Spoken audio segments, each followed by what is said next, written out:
నమస్తే. ఇన్నాళ్ళు నన్ను సపోర్ట్ చేస్తూ, ఎంకరేజ్ చేస్తూ మీ ప్రేమని నాకు అందిస్తున్న ప్రతి ఒక్కరికి కృతజ్ఞతలు. అలాగే ఈ వీడియో కూడా ఖచ్చితంగా మీకు ఉపయోగపడుతుంది. లైక్, షేర్ అండ్ సబ్స్క్రైబ్ చేసి మీ సపోర్ట్‌ని నాకు అందించండి. అలాగే ఈ వీడియో పట్ల మీకున్న అభిప్రాయాన్ని కామెంట్ సెక్షన్‌లో కామెంట్ చేసి తెలియజేయండి. ఇప్పుడు వీడియోని చూద్దాం. నమస్తే. Welcome to our channel. నేను పద్మిని. ప్రస్తుతం మనతో పాటు ప్రముఖ ఆధ్యాత్మికవేత్త, ప్రముఖ న్యూమరాలజిస్ట్, లక్ష్మీ నరసింహస్వామి ఉపాసకురాలు శ్రీమతి స్రవంతి గారు మనతో పాటు ఉన్నారు. మాట్లాడదాం. నమస్తే అక్క. నమస్తే పద్మిని. అక్షయ తృతీయ శుభాకాంక్షలు. మీకు కూడా Thank you. అందరికీ కూడా అక్షయ తృతీయ శుభాకాంక్షలు. ఎపిసోడ్ ఎప్పుడైనా రానివ్వండి, మేము మాత్రం ఈ రోజు చేస్తున్నాం వీడియో. అక్క, అబ్యూజివ్ రిలేషన్స్ అనేవి సర్వసాధారణమే. ప్రతి రిలేషన్ లోనూ ఎంతో కొంత అబ్యూజ్ ఉంటుంది. అది మానసికంగా మెంటల్ అబ్యూజా, ఫిజికల్ అబ్యూజా అనే విషయాన్ని పక్కన పెడితే, అడ్జస్ట్మెంట్ టెంపర్మెంట్ ఉన్నంత కాలం అబ్యూజ్ అనేది కొంతవరకు హ్యాండిల్ చేయొచ్చు. కానీ హ్యాండిల్ చేయలేని పరిస్థితుల్లో గనక ఆ రిలేషన్ బాగా మానసికంగా హింసించడం అవ్వచ్చు, శారీరకంగా కొడుతూ హింసించడం అవ్వచ్చు. ఇలాంటి అబ్యూజివ్ రిలేషన్స్ నుంచి బయటికి రావాలి అని అంటే రకరకాల ఆస్పెక్ట్స్ ఆలోచిస్తూ ఉంటారు. పిల్లలుంటే ఆబ్వియస్ గా విక్టిమ్స్ గా మారిపోతారు పిల్లలనే థాట్ ప్రాసెస్ ఖచ్చితంగా ఉంటుంది. రేపన్నాడు ఎలా ఉంటుందో బ్రతుకు అనే డిపెండెంట్ గా ఉంటే అలా ఆలోచిస్తారు. అసలు ఓవరాల్ గా అబ్యూజివ్ రిలేషన్స్ నుంచి బయటపడాలి అని అంటే ఎట్లా బయటకి రావచ్చు అక్క? తప్పకుండా చెప్తాను పద్మిని. ప్రతి ఇంట్లోనూ ఈ మధ్య కాలంలో ఎక్కువైపోయింది ఏంటి అంటే, మేము మాటలు పడలేకపోతున్నాం, మా వల్ల కావట్లేదు. ఒక్కొక్కసారి ఎలా ఉంటుందంటే, ఆ మాట మాట్లాడే బదులు ఒక దెబ్బన్న కొట్టొచ్చు కదా, అదన్నా భరించగలుగుతాం కానీ మాటను భరించలేం అనుకుంటాం. ఒక దెబ్బ కొట్టినప్పుడు అంత దాకా వచ్చేసిందా, అసలు ఆడవాళ్ళ మీద చెయ్యెత్తడం ఏంటి, సరే ఇలా దెబ్బలాడుకోవడం ఏంటి, చిన్నపిల్లలాగా కొట్టుకోవడం ఏంటి అని కూడా అనిపిస్తుంది మనకి. ఎప్పుడైనా మెయిన్ ఇంపార్టెంట్గా ఈ అబ్యూజివ్ రిలేషన్ అనేది భార్యాభర్తల మధ్యలో. అంటే మాటలు విపరీతంగా అంటుందండి మా ఆవిడ, అసలు నేను తట్టుకోలేకపోతున్నాను, మా వాళ్ళని ఇట్లా కేర్ కూడా చెయ్యదు, ఎంతసేపు వాళ్ళే కరెక్ట్ అని చెప్తుంది అని కూడా మగవాళ్ళు చెప్తూ ఉంటారు. భయపడుతూ ఉంటారు. ఒక్కొక్కసారి నా దగ్గరికి వచ్చిన వాళ్ళు భయపడుతూ ఉంటే నేను అడుగుతాను, మిమ్మల్ని ఎలా భయపెట్టింది మీ ఆవిడ, అసలు మేము ఏం చేస్తున్నాం, మా వారు భయపడట్లేదు అసలు అని చెప్పి. అంటే అంత మానసికంగా అమ్మో ఏం వినాల్సి వస్తుందో, ఏం పడాల్సి వస్తుందో, దాని బదులు మనమే అలర్ట్ గా ఉందాం కదా అనుకునే పరిస్థితులు అన్నమాట. ఇప్పుడైతే అసలు ఎవరి దారి వాళ్ళది అన్నట్టుగా కూడా దారులు వేరైపోతున్నాయి. పిల్లలు ఉన్నా కూడా ఒకప్పుడు భరించే వాళ్ళేమో, పిల్లలు ఉన్నారు వాళ్ళకి ఎట్లా అని చెప్పి. ఇప్పుడు అలా కాదు, నేనున్నాను, నేను చదువుకున్నాను, నేను ఎలాగోలాగా నేను గట్టెక్కించుకోగలుగుతాను నా పిల్లల్ని అనే ధైర్యం కూడా వచ్చేసింది. తండ్రి స్థానం ఎప్పటికీ రాదు, తల్లి స్థానం ఎవరికి రాదు. ఇంకోటి ఏంటంటే, వీళ్ళిద్దరికి పుట్టిన పిల్లల్ని వీళ్ళు మాత్రమే సరిగ్గా కేర్ గా చూసుకోగలుగుతారు కానీ ఎవరైనా ఎందుకు ఇది చేస్తారు, అవునా కదా? ఎంతో కొంత ఆర్టిఫిషియాలిటీ ఉంటుంది దాంట్లో. అంతెందుకు మన అక్క పిల్లలకి మన పిల్లలకి తేడా ఉండదు మన మనసులో, ఉంటుందే ఉండదు. అలానే బయట కూడా అనుకోవాలి. అయితే ఈ అబ్యూజివ్ రిలేషన్స్ అసలు ఉండకూడదు అనుకుంటే గనక ఫస్ట్ నాకు అర్థమయ్యేది ఏంటి అంటే, పెళ్లి తంతులో ఇంపార్టెన్స్ మనం అంటే దేనికి ఇంపార్టెన్స్ ఇవ్వాలి, దేనికి ఇంపార్టెన్స్ ఇవ్వకూడదు అనేది తెలుసుకోవాలన్నమాట. ప్రతిదీ కూడా అర్థం చేసుకొని ఆ వేద మంత్రాల ఘోష అనేది పిల్లలు వినేటట్టుగా దానికి అర్థం చెప్తూ ఉంటే వాళ్ళకి తెలిసినా సరే ఆ అర్థం వింటే ఏమవుతుందంటే సబ్కాన్షియస్ మైండ్లో ఆ రిలేషన్ మీద ఇంపార్టెన్స్ పెరుగుతుంది. కాబట్టి అలా ప్రతిదీ కూడా పెళ్లి తంతులో అనేది జరగాల్సినవి జరిగేటట్టుగా చూడాల్సిన బాధ్యత మనకుంది. ఇంకోటి ఖచ్చితంగా సూత్రాలు వేసుకోవడం.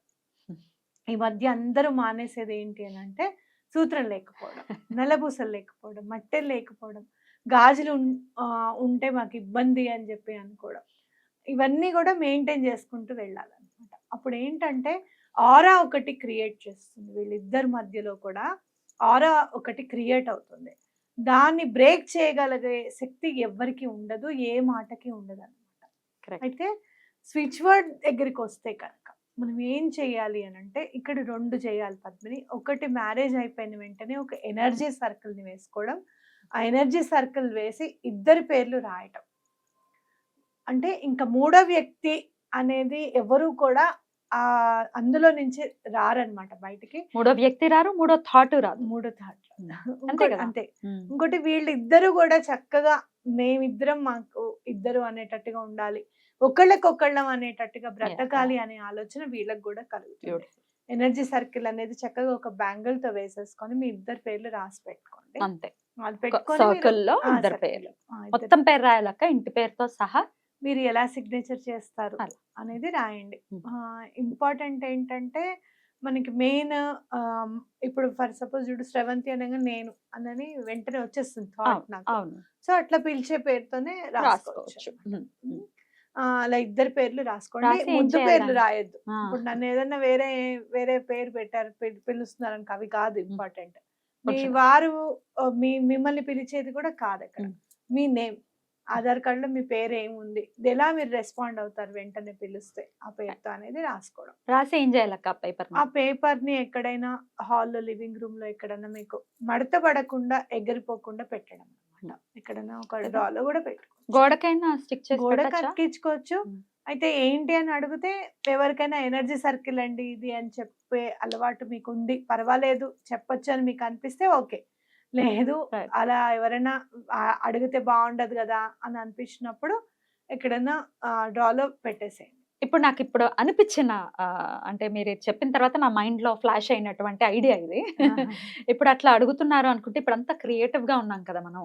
ఏదైనా చక్కగా లామినేట్ చేసి దాన్ని డెకరేట్ చేసుకుని మా పేర్లండి ఊరికే అలా మా పేర్లు అంటే మాకు ఇష్టం అని చెప్పి వాళ్ళ ఎనర్జీ సర్కిల్ ని ఒక క్రియేటివ్ గా చేసుకుని ఒక వాల్ షోకేస్ లా పెట్టుకోవచ్చు.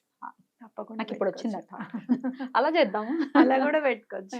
ఎవరికి ఆన్సరబుల్ కాదు మనం. అండ్ మోర్ ఓవర్ ఇంకోటి ఏంటంటే ఇప్పుడు అందరికీ కూడా మేనిఫెస్టేషన్ టెక్నిక్స్ అని, హీలింగ్ అని అందరికీ కొంచెం అవగాహన అనేది ఉంది. మేము ఇట్లా బాగుండాలి, మేము చక్కగా ఉండాలి అనుకుంటే అంతకు మించి కోరుకునేది ఎవరైనా ఏముంటుంది. అలా కూడా పెట్టుకోవచ్చు. ఇప్పుడు నువ్వు చెప్పినట్టు డెకరేట్ చేసుకుంటే కూడా ఆ డెకరేషన్ కి కూడా బ్లాక్ కలర్ ఏది యూస్ చేసుకోకుండా మిగతా ఏ కలర్స్ అయినా యూస్ చేసుకోవచ్చు అన్నమాట. ఇంకొకటి ఫోటో పెట్టుకోవచ్చా ఆ ఎనర్జీ సర్కిల్ లోనే మా ఇద్దరిది? ఫోటోస్ అనేది నేను వద్దా? అలర్ట్ చేయను, ఎందుకంటే మనం రిస్ట్రిక్ట్ చేస్తుంది కాబట్టి. అంటే టోటల్ గా మనం ఎక్కడికి వెళ్ళకుండా చేయకుండా ఫొటోస్ తో వేరే ఉంటుంది మేనిఫెస్టేషన్. మరి ఎప్పుడైనా చెప్పండి అక్క. అందుకనే మీకు ఫోటో మేనిఫెస్టేషన్, కలర్ థెరపీ ఒకటి మనం బ్యాలెన్స్ చెప్తాను. అయితే అలా మీరు ఇంకా ఏమైనా చాలా ఇంకా కొంచెం ముందుకు వెళ్ళాలి అనుకుంటే తేనె బాటిల్లో ఇద్దరు పేర్లు రాసి ఆ తేనె బాటిల్ చిన్న పేపర్ వేసి పెట్టడం కూడా మంచి మేనిఫెస్టేషన్. అయితే ఇక్కడ తేనె బాటిల్లో మేనిఫెస్ట్ చేస్తే ఏమొస్తుంది అని అడగచ్చు. తేనె చూడు, తేనె గురించి తెలుసుకోవాలి అంటే గనక చాలా ఉంటుంది. ఎన్నో వేల తేనెటీగలకి శ్రమకి చిహ్నం. ఓకే. అండ్ మోర్ ఓవర్ ఇంకోటి ఏంటంటే తేనెటీగల లైఫ్ స్టైల్ చూస్తే నాకు భలే ఆశ్చర్యం అనిపిస్తుంది.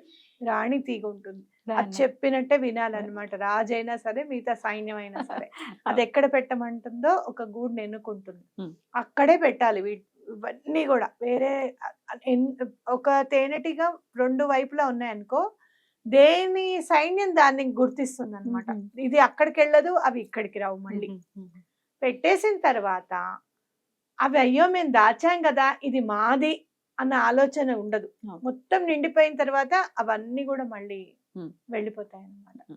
వాటి లైఫ్ కూడా అయిపోతుంది. దాన్ని ఏమి యూజ్ చేసుకోవాలన్న ఆలోచన ఉండదు. అంత కష్టపడి సేకరించి వస్తాయి కదా. అంతా చేసిన తర్వాత నేచర్ ఎవరికి ఇస్తోంది? అది మానవాళికి ఇస్తోంది. ఆ ఫారెస్ట్ లో మిగతా జంతువుల కోసం యూజ్ అవుతుంది. అవునా కాదా?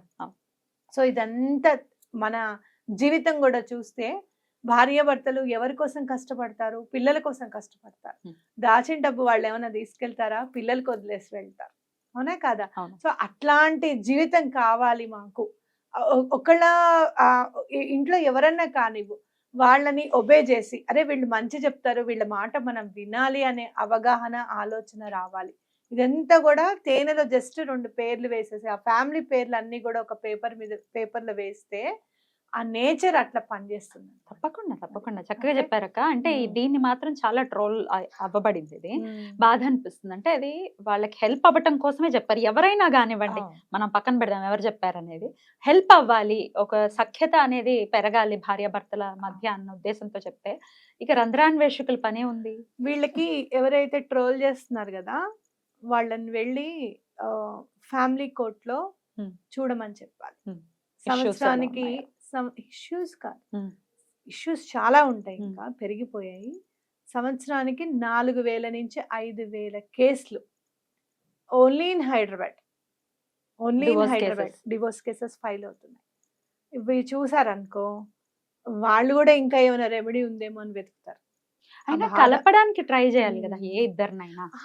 కలపడానికి ఛాన్స్ ఉండట్లేదు. అదొకే దీని అక్క. గురించి మళ్ళీ మనం ఇంకొక వీడియో ఆ, చేసుకోవచ్చు. కానీ మన అసలు. ప్రవృత్తిలో ఆ, ఇప్పుడు మీరే ఉన్నారు, ఇది నాకు చెప్పారు, ఆ. అరే ఇది హెల్ప్ అవుతుందేమో అన్న పాజిటివ్ థాట్ నాకు వచ్చింది మైండ్ లో. అవును, అంతేగాని దీని వల్ల రావడం ఏమిటని ట్రోల్ చేసే థాట్, ఆ ప్రవృత్తి మంచిది కాదు కదా అంటున్నాను నేను. అవును అంతే కాదు. కదా. అందుకే అసలు తేనె ఎందుకు ఉపయోగపడుతుంది, అసలు ఎందుకు మనం మేనిఫెస్టేషన్ కి యూజ్ చేసుకోవచ్చు కదా, ఎలాబరేటివ్ గా చెప్పింది కూడా తప్పకుండా. అందుకే, అవును, నిజంగా అవును. చెప్పాలంటే. ఈశ్వరుడి మీద మరి ఎందుకు ఇష్టం స్వామికి అభిషేకం చేస్తే? ఎందుకు స్వామి కరెక్ట్ పాయింట్. ఆ, ఎందుకు మంచి కంఠాన్ని ఇస్తాడు తేనెతో అభిషేకం చేస్తే అని ఎందుకు అంటారు మరి? మంచి కంఠాన్ని ఇస్తాడు. ఇంకోటి పంచామృతాల్లో ఒకటి తేనె. తేనె అవును. కదా, ఆ అమృతమే ఆ రిలేషన్ ని కాపాడుతుందేమో, ఆ అమృత తత్వమే ఆ రిలేషన్ ని కాపాడుతుందేమో. బ్యూటిఫుల్. అట్లా కాపాడాలి. ఏ భార్యాభర్తలైనా చక్కగా కలిసి ఉండాలి, ప్రేమపూర్వకంగా ఉండాలి అన్న ఉద్దేశంతో చెప్పేవేవి తీసుకున్న వాడికి సొసైటీ ఇంకా తీసుకున్నంత నిజంగా మందే. చెప్పాలి అంటే సొసైటీ మీద ఒక ఒక ఆలోచన, అంటే ఒక రెస్పాన్సిబిలిటీతో చెప్పిన విషయం ఏది నిజంగా Definitely. చెప్పాలి అని అంటే. Definitely. అండ్ ఇంకొక స్విచ్ వర్డ్ కూడా ఉంది దీనికి, చెప్పండి అక్క. Limit amoeba. Amoeba. Limit amoeba. Amoeba అంటే అందరికీ కూడా చాలా, అంటే సైన్స్ స్టూడెంట్స్ కి తెలిసి తెలుసు, ఉంటుంది. Unicellular organism. అవును. ఒక్క సెల్ తో ఎలా బ్రతికేస్తుందో చూడు, కంటికి కనపడింది. సో అలానే కంటికి కనపడని ఏమైనా గొడవల్ని కూడా అలానే తీసేస్తుంది అనమాట ఈ switch word, limit amoeba. Okay, ఇది కంటిన్యూస్ గా భార్యాభర్తల్లో ఎవరు ఒకరైనా చదువుకోవచ్చు కదా అక్క? ఎవరో ఒకరైనా చదువుకోవచ్చు చక్కగా. అద్భుతంగా అలా చదువుకుని అబ్యూజివ్ రిలేషన్స్ నుంచి బయటపడడానికి ప్రాక్టికల్ గా చేయాల్సింది ఏంటి, రెమెడీస్ ఏంటి, స్విచ్ వర్డ్ ఏంటి అనేది చాలా బ్యూటిఫుల్ గా ఎక్స్ప్లెయిన్ చేశారు అక్క. వీటితో పాటు భగవత్ ఆరాధన విషయంలో ఎలాంటి ఆరాధన చేసుకుంటే ఇద్దరు కలిసికట్టుగా ఉంటారు? నిజంగా చెప్పాలి అని అంటే త్రిమూర్తుల్ని చూసుకుంటే గనక, బ్రహ్మ ఆయన నాలిక మీదే సరస్వతి దేవికి స్థానాన్ని కల్పించాడు. అవును. మనం చూసుకుంటే విష్ణుమూర్తి ఆయన హృదయంలో లక్ష్మీదేవి. వీళ్ళందరినీ కూడా మీరు ఇట్లా చేశారా, నేను ఇంకా చూడండి నా భార్యకి ఎలాంటి స్థానాన్ని ఇస్తాను అని చెప్పి అర్ధనారీశ్వర తత్వం అనమాట శివుడిది. కాబట్టి ఎల్లవేళలా మనం ఎవరినైనా పెద్ద దంపతుల్ని చూసామనుకో, చక్కగా పార్వతీ పరమేశ్వరుల్లా ఉన్నారు అని అంటాం. కాబట్టి ఆయనని పూజించడం అనేది చాలా ఇంపార్టెంట్ రిలేషన్స్ లో. ఇంకోటి ఏంటంటే, ఏదైనా కూడా ఇలాంటి బాధ అంటే మరణంతో సమానం. కాబట్టి అలాంటి బాధలు ఉన్నప్పుడు ఈశ్వరుని పూజించడం వల్ల గ్రహ దోషాలు, గృహ దోషాలు important. Beautiful. Thank you so very much అక్క. నమస్తే. నమస్తే.